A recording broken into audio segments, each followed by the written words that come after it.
Hare Krishna Mahabharata, volume 2, capítulo 13. Drona assume as forças Kauravas. Depois que todos os reis haviam deixado Bhishma, Karna silenciosamente saiu da sua tenda, cavalgou ao longo do campo de batalha. A lua nascia no céu oriental e ele ia sobre o seu rubro cavalo de batalha através do cenário de destruição sinistramente iluminado. Abutres batiam asas no ar e hienas regogavam. Foi naturalmente fácil encontrar onde Bhishma estava deitado, um celete de flechas, visto que centenas de guerreiros rodeavam e haviam acendido tochas de forma a manterem distantes os animais. Krishna apeou e prostou os seus pés de Bhishma, quem se dirigiu em uma voz embargada: "Sou eu, filho de Irada, o melhor dos curos. Sou aquele quem sempre viste como inimigo." Bhishma abriu seus olhos e voltou-se para Karna, dispensando os guardas, e disse-lhes que se aproximasse. Endereçou-se afetuosamente: "Vem, querido filho. Sempre fostes meu oponente, porquanto sempre buscastes exceder-me. Se aqui não houvesses vindo, nada te seria bem." Bhishma não experimentava nenhuma ira contra Karna. Ele repreendera-o unicamente por genuína preocupação com ele. O anciano líder Kuru sempre soube que Karna era e sempre lhe desejara a felicidade. Ele ergueu sua cabeça levemente: "Ó Karna de braços poderosos, és filho de Kunti, não de Irada.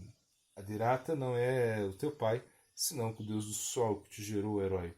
Isto ouvi quando de Narada, tanto de Narada quanto de Vyasa. Logo não há possibilidade de que mentira seja. Ó criança, não tenho inimizade para contigo." Falava asperamente apenas a fim de reprimir-te, vendo que ofenderia os Pandavas mesmo sem ter nenhum motivo para isso. Tentei refrear uma conduta que somente adicionaria a tua própria tristeza. Karna ajoelhou-se ao lado de Bhishma com sua visão turva devido às lágrimas. Malgrado suas muitas arrelias, sempre respeitava o avô. Não lhe seria possível negar a nobreza e poder de Bhishma. Ele sabia que suas palavras jamais eram mal intencionadas, mesmo quando difíceis de aceitar. Bhishma, em dor, fechou os olhos, então continuou: "Karna, pecado estava presente em teu nascimento, daí a perversão do teu intelecto não ter tua culpa.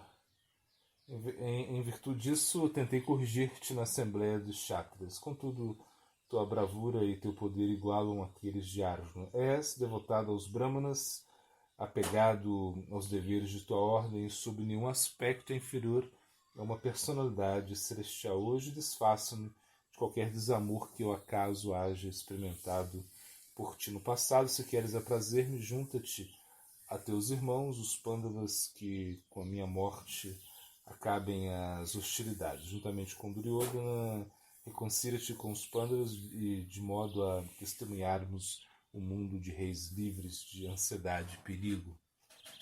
Karna baixou a cabeça. "Tudo isso eu sei, herói de braços formidáveis.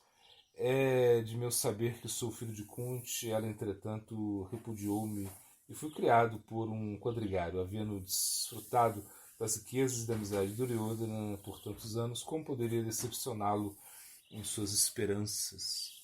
Desprezando meus filhos, expôs a riqueza, até mesmo meu próprio corpo e minha própria honra, empenhar-me-ei, tendo por objetivo o bem de Duryodhana. Com o intento de servi-lo, incitei os Pandavas contra mim. Resultado inevitável, sobretudo com a guerra há tanto em andamento. Que homem ousa tentar superar o destino mediante seus esforços?"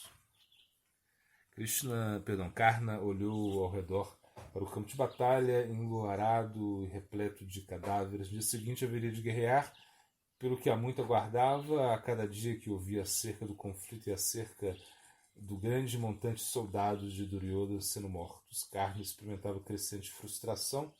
Ele ansiava por mostrar ao seu amigo sua gratidão por tudo que fizera por ele. Agora essa oportunidade chegara. Unindo nas palmas de suas mãos, ele disse: ó Régio, guerreiro, não me é possível renunciar à hostilidade que sinto pelos Pandavas. Muito embora eu saiba que são invencíveis, protegidos pelo poderoso filho de Vasudeva, lutarei contra eles. Por favor, conceda-me tua permissão. Peço também o favor que me perdoes quaisquer palavras cruéis que eu haja tirado contra a tua pessoa. Bhishma voltou seu olhar para a face de Karna e viu-lhe a determinação. Se não é capaz de te desfazeres de tua inimizade para com os Pandavas, então, ó Karna, confiro-te a minha permissão, fixando tua mente no paraíso. Luta contra eles ao máximo de teu poder. Arjuna, enviar-te-ás para as venturosas regiões reservadas aos heróis que não recuam. Olvidado de arrogância e dependente de tua própria bravura, vai-se e busca a morte de um guerreiro, o que poderia ser mais glorioso a um kshatriya. Parte com os meus bendizeres, portanto te perdoo por quaisquer palavras ríspidas que acaso hajas dirigido a mim. Bhishma novamente fechou seus olhos, Krishna colocou-se de pé e montou seu cavalo. Transcorrido poucos instantes, sumira na escuridão, deixando Bhishma mais uma vez deitado em meditação yógica. O Mahabharata, volume 2, capítulo 13. Drona assume as forças Kauravas. Imediatamente após nascer do sol do 11º dia, tanto Pandavas quanto os Kauravas foram ver Bhishma. Após prestarem suas reverências, margearam e viram criados ungirem em sua frente têmporas com pasta de sândalo. Os criados também jogavam sobre ele alguns poucos grãos de arroz inteiros e acomodavam fragantes guirlandas de flores silvestres em torno do seu pescoço. Milhares de pessoas vinham dos acampamentos a fim de verem Bhishma deitado em seu leito de flechas e maravilharam-se testemunhando sua firmeza e determinação. Tal como um grande asceta que, depois de haver jejuado por anos, mantém sua força vital circulando dentro de seus ossos, o líder Kuru aguardava seu momento final, removendo as suas armaduras e deitando suas armas. Os soldados de ambos os exércitos reuniram-se em torno do prostrado herói. Bhishma abriu seus olhos e olhou ao redor, movendo sua cabeça levemente, erguendo sua mão, disse: por favor, traga-me água. Ouvindo Bhishma dirigir-se-lhes em uma voz sem brio, os Kauravas rapidamente providenciaram cântaros de água fresca, bem como comida, o que dispuseram à sua frente. Bhishma balançou a cabeça. Não mais aceitarei artigos de gozo humano. Morri para a sociedade dos homens, e aqui eu jazo somente até que se faça chegado o momento oportuno para a morte minha. Onde estará Arjuna? Com um passo adiante, Arjuna apresentou-se perante Bhishma com as palmas das mãos unidas. O que posso fazer por ti, ó ancestre? Arde todo o meu corpo por completo trespassado por tuas flechas, em virtude do que experiencio uma extrema dor. Minha boca está seca e desejo beber da água que somente tu podes fornecer-me. Empunhando o gandivo recostado sobre o seu ombro, Arjuna disse: sim, hei de trazer-te água. Após circunambular Bhishma por 3 vezes, fixou uma esplendorosa flecha dourada em seu arco, cantou alguns aforismos védicos e doutou a seta do poder de uma arma celestial de nome Parjanya e atirou contra o solo próximo à cabeça de Bhishma. Prontamente um jato de água pura e fresca jorrou. A água com sabor de néctar jorrou com um chafariz diretamente para a boca de Bhishma. Destituídos de fôlego, ficaram os kshatras reunidos, que aclamaram o príncipe e abanaram suas vestes. Os Kauravas, por sua vez, estremeceram envoltos em temor quando diante da habilidade de Arjuna. Uma vez descedentado, Bhishma disse: ó herói de braços poderosos, teu ato não foi surpreendente, haja vista que és o antigo sábio Narada encarnado. És o melhor de todos os arqueiros e, juntamente com Krishna, pode realizar façanhas irrealizáveis, mesmo aos deuses. És possuidor de todas as armas celestes. Bhishma olhou para Duryodhana. Ó filho de Dhritarashtra, observa com muito atento a proeza de Arjuna. Bom, Bhishma olhou para Duryodhana. Ó filho de Dhritarashtra, observa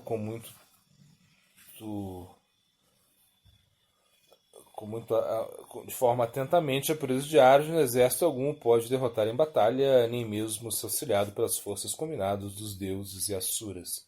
Por conseguinte, que toda malquerência entre vós cesse doravante, que a guerra termine junto com seu perecer. Confere metade do reino ao Yudhishthira e convive em paz. Isso será o mais salutar para a tua pessoa e a tua dinastia. Se por entendimento corrompido não acatares o meu conselho, logo haverás de arrepender-te. Bhishma encontrava dificuldade para falar, sua voz diminuiu até se tornar silêncio, e seus olhos fecharam. Duryodhana nada disse. Karna estava ao seu lado, olhava com ódio para Arjuna. Era evidente que Alfétana continuaria. Os reis mostraram respeito a Bhishma, mais uma vez retornaram aos seus acampamentos, vestindo suas armaduras. Submetidas à limpeza e polimento após o embate do dia anterior, seguiram em seus cavalos e quadrigas solenemente rumaram ao campo de batalha, seguidos por espadachins e lanceteiros.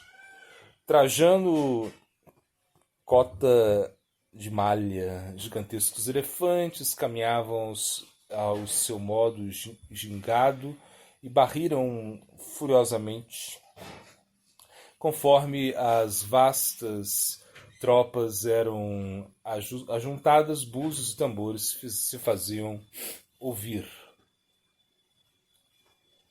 Bom, em sua tenda, Karna era servido por alguns criados. Eles traziam em uma sua brilhante armadura, encrustada com centenas de gemas, e seu elmo igualmente brilhante. Com seus lábios em uma linha estritamente horizontal, Karna colocou suas luvas de pele de iguana e seus protetores de braço de couro.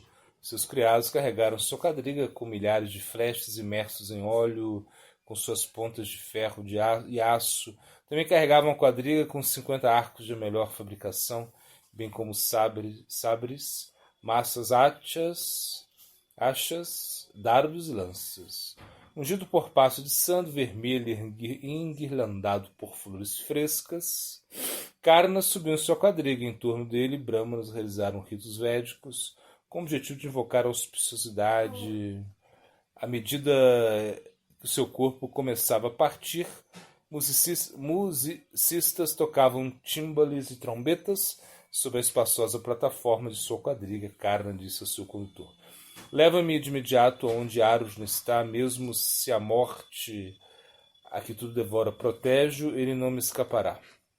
Enfrentando-o, enviarei a sua pessoa para o próximo mundo, ou irei eu seguindo o caminho de Bhishma.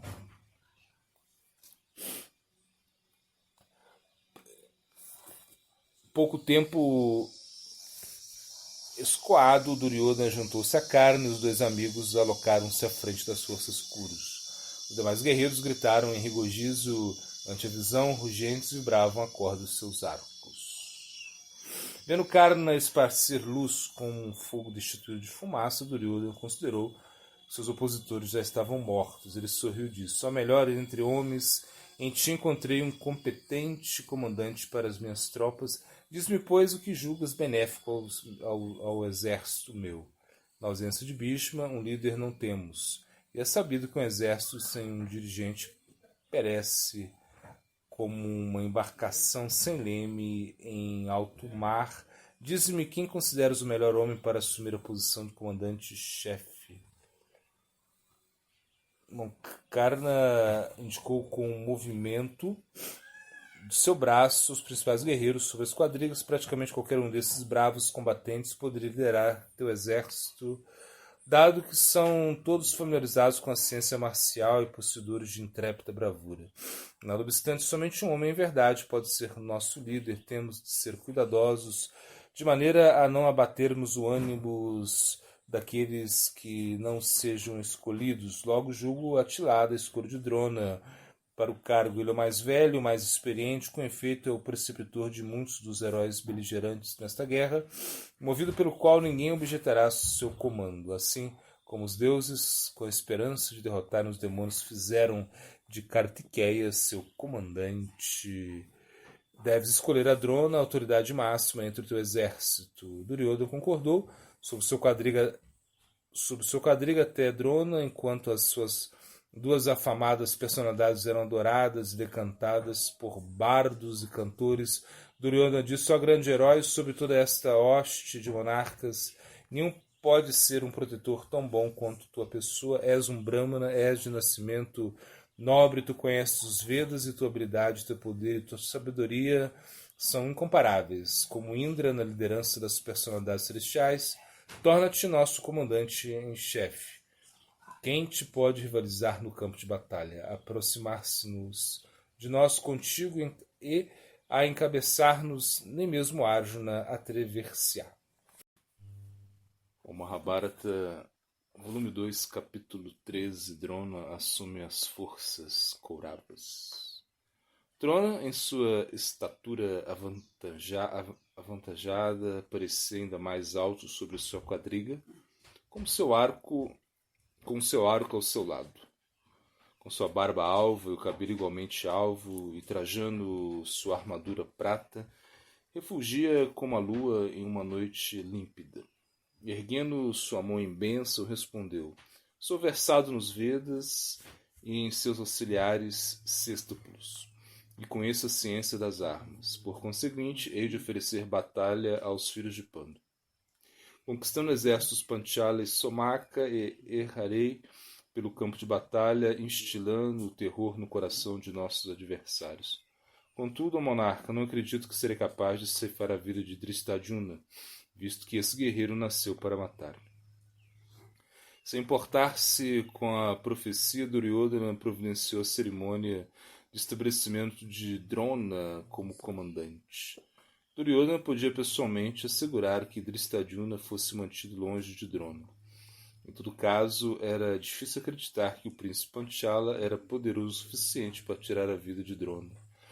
Os dois já haviam se encontrado em diversas ocasiões e Drona, em todas elas, mostrara-se possuidor de maior vigor. Talvez a dita profecia não fosse nada senão um rumor. Concluída a investidura, as tropas Kauravas urraram e tocaram seus instrumentos musicais em uníssono. Com a cabeça ainda molhada pelas águas sagradas derramadas sobre ele no ritual, Drona subiu novamente em sua quadriga e conduziu o exército para a batalha.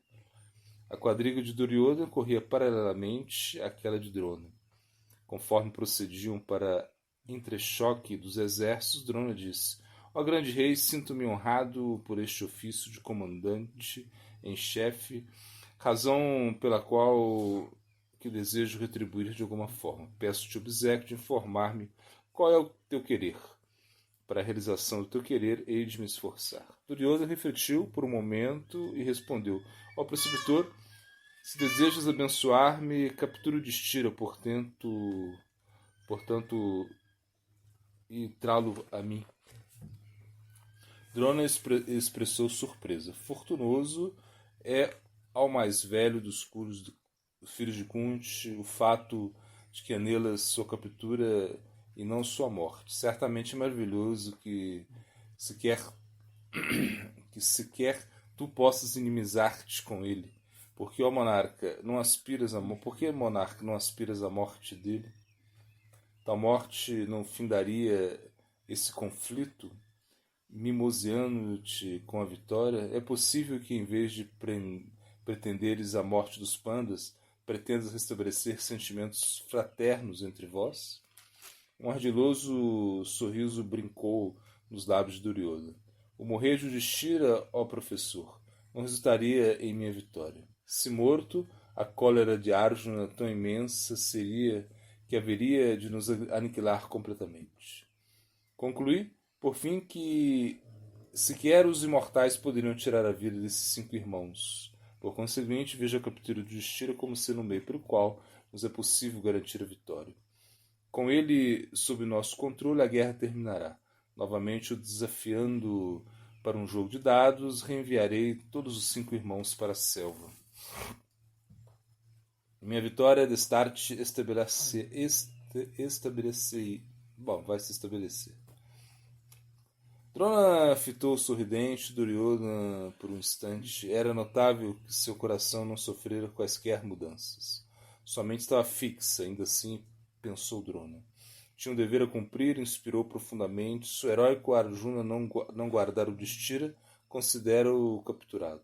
Se Arjuna, entretanto, colocar-se em meu caminho, não poderei concretizar esse intento.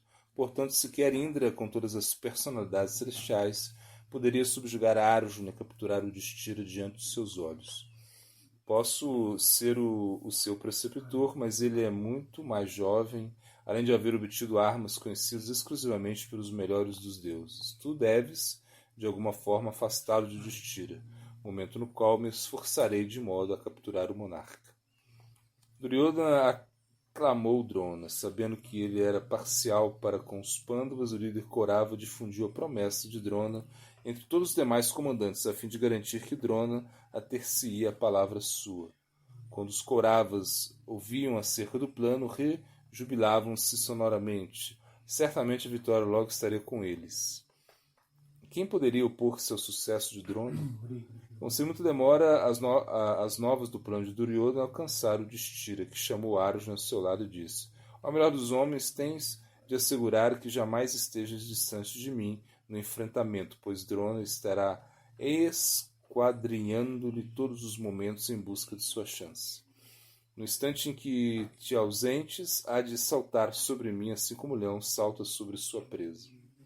De pé, Arjuna ouvia seu irmão dentro de sua impenetrável armadura, que o isolava de ataques da cabeça aos pés, erguendo seu arco Gandiva, respondeu: Não te abandonareis, ó líder dos homens, apesar de que a ideia de ver Drona morto jamais me será tolerável. Não lhe permitirei levar-te cativo enquanto eu vivo. O céu estrelado talvez caia, a terra talvez se desfaça em pedaços, mas Drona não te apressará em minha presença. Em vão é o plano de Duryodhana, não tenhas dúvida. Ó rei, sempre me esforço para manter meus votos. Não temos Drona, portanto. Arjuna subiu em sua quadriga, assumiu sua posição à frente do exército, juntamente com Drishtadyumna e Abhimanyu. Conforme conduziam suas forças para a batalha, um bramir ensurdecedor tomou as 4 direções. Rodeado por seus outros irmãos, Yudhishthira vinham logo atrás de Arjuna, seguindo pelas imensas forças Panchalas. Bom, capítulo 14, o Yudhishthira será capturado. Mais uma vez, nesse 11º dia de conflito, os exércitos colidiram no campo de batalha de Kurukshetra. Karna, adentrando o conflito inteiramente descansado, cavou um caminho de destruição ao longo das forças Pandavas. Os soldados Kaurava rejubilavam-se, testemunhando o caos que levava os seus inimigos. Certamente logo baterão em retirada os Pandavas. Eis Karna, capaz de assolar as forças celestes. Bhishma tratou os filhos de Kunti com brandura, mas Karna não os poupará. O alarido ressoava por quilômetros, fazendo animais em florestas distantes dispararem para longe, tomados de terror. Crescentes nuvens de poeira, como pilhas de seda ocre, foram erguidas e obscureceram o sol. Armas caíam como tempestades sobre ambos os grupos, e a terrível chacina recomeçaram. Drona assaltou muito impetuosamente o exército Pandava. Ele atirou milhares de flechas deveras afiadas, as quais despedaçavam os guerreiros que lhe cruzavam o caminho. Os combatentes caíam como carreiras de grãos atingidas por um vento forte, invocando armas celestiais. Drona destruía seus inimigos, assim como Indra destrói os Asuras. A força Pandava estremecia diante de Drona conforme cortava o campo de batalha, em uma visão tão assustadora quanto de Yamaraj empunhando o seu cetro da morte. Yudhishthira, alarmado ante a destruição de suas forças, dirigiu-se a Drishtadyumna. Tem um furioso ataque de Drona, não percamos tempo algum. Dristadhyumna rugiu e precipitou-se de encontro a Drona, encalçado por Bhima, os gêmeos, Abhimanyu e outros guerreiros. Eles rodearam Drona e choveram sobre sua quadriga as suas flechas. Os olhos de Drona giraram em ira. Manejando seu arco com incrível velocidade, repeliu seus atacantes assim como uma tempestade sopra para longe as nuvens do céu. Por resultado de seus ataques, homens e quadrigas eram atirados para os 4 cantos do campo de batalha, como um homem ensandecido errava pelo campo de batalha, despedindo armas similares ao incêndio. Bom, vendo Drona acossando-os com um enraivecido Jamraj, as forças Pandavas fugiam confusas e atemorizadas. O terrificante som da corda do arco Drona era ouvido continuamente, tal como Bhishma fizera antes dele, dizimava os soldados Pandavas. Ao mesmo tempo, os demais heróis entre os Kauravas enfrentavam-se seus iguais. Muitos duelos permeados por cólera eram travados entre os mais destacados guerreiros de ambos os exércitos. Drona, com sua mente fixa em sua promessa a Duryodhana, ceifava impiedosamente as forças Pandavas. Yudhishthira estava ao centro das forças, protegido por muitos Maharatas, os quais abroqueavam sua quadriga por todos os lados. Arjuna estava próximo, batendo-se contra diversos poderosos guerreiros sobre as quadrigas, a quem se incumbira fazer e removê-los das proximidades de seu irmão. À medida que Drona arrombava as falanges de soldados entre ele e o Yudhishthira, foi confrontando por Kumara, um príncipe Panchala, a proteger as rodas da quadriga de Yudhishthira. Conforme Yudhishthira mirava suas longas setas a Drona, Kumara disparou sua quadriga de encontro a ele. Tão fartamente o príncipe flechou Drona que seu progresso foi descontinuado. Ele transpassou o preceptor Kuru com centenas de setas, rindo e urrando a todo tempo. Intolerante à investida, Drona se recompôs e muniu seu arco com uma flecha de ponta ampla. Puxando a corda até a sua orelha, disparou a flecha com mortal precisão, separando a cabeça de Kumara do restante do seu corpo. Então, outro príncipe Panchala, Sinhansena, atingiu Drona com 100 furiosas flechas, apoiado por seu irmão Vyagradata, que foi em direção a Drona, rugindo seu assustador grito de guerra. Ambos flecharam os braços e o tronco de Drona com suas flechas de aço. Em nada perturbado, Drona tirou 2 flechas de ponta de navalha com veloz sucessão, as quais degolaram os irmãos. Enquanto as 2 belas cabeças embelezadas por brincos e elmos de ouro repicavam contra o chão, Drona voou em direção de Yudhishthira. Vendo aproximar-se tão ligeiramente do rei Pandava, as tropas Kauravas gritaram: Yudhishthira está capturado. Exclamares de aflição partiram do exército Pandava à proporção que Drona aproximava-se cada vez mais de Yudhishthira. Ouvindo seus gritos, entretanto, Arjuna acometeu Drona, matando sem misericórdia os guerreiros que se colocavam em seu caminho. Tudo que podia ser visto de Arjuna ou de sua quadriga enquanto abria alas furiosamente em direção ao seu irmão era uma crescente rede de flechas. Acima dessa flecharia voava Hanuman, rugindo assustadoramente na bandeira. Duryodhana ordenou que milhares de guerreiros sobre quadrigas perseguissem Arjuna. Estovadamente correram de encontro a ele. O campo de batalha em torno de Arjuna parecia ser uma massa de flechas, precipitando-se contra a impenetrável muralha de flechas. Os Kauravas e as quadrigas eram despedaçados. Drona julgou impossível aproximar-se de Yudhishthira, suas divisões de apoio em nada lhe podiam ser prestimosas. O enfuriado Arjuna destruía-os, e aqueles que não eram mortos fugiam envoltos em pânico. À medida que Arjuna criava uma temerosa destruição entre o exército Kaurava, o sol abeirava o horizonte ocidental. Drona soprou seu buzo de modo a recolher as suas tropas. Gradualmente os 2 exércitos cessaram o conflito e retornaram aos seus acampamentos, cada um exaltando o heroísmo do outro.